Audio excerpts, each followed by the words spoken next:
dirt and put their rail right over when they went through the United States.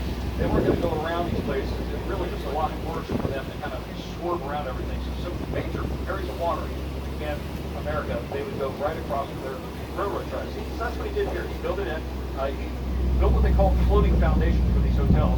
People used to make fun of them, say they fall around like sandcastles. As you can see, they're still here after all these years. This is the west end of the boat. It takes up the entire block, 3 stories high. People used to swim down there at the bottom. There'd be the orchestra playing nearby, blowing out that auditory with music. Very opulent at that time, especially with your neighbors or your friends up for it. So you can call and get the right level. Playing a game of blackjack, go to the bowling alley and jump into the swim pool. So back here where the parking lots are, there were 4 tennis courts, paved with asphalt. Asphalt was another 5 bucks, 35 standard 12 days. Pretty much taking all the knowledge he had from his previous experience in his companies and carrying it forward to everything he did here in St. Augustine.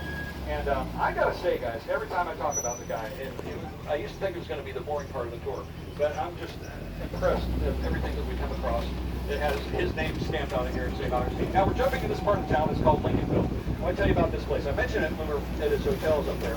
That 22 years prior to him building his hotels, emancipated slaves were coming down here in 1866. And they were farming oranges, little orange grove called the Yalaha Plantation. Now what's weird about that is because less than 100 years later, in the spring of 1964, it was still illegal for blacks to assemble in public. Big deal. Think about what that's like in our country. Think about what it would be like today. Back then, all you had to do is have 2 or more of you downtown, and that's what was happening. These guys were being ganged up on.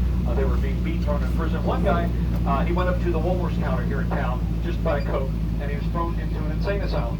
Now, it was jury and trial on the spot with a lot of these guys. So when they started getting together and trying to figure out what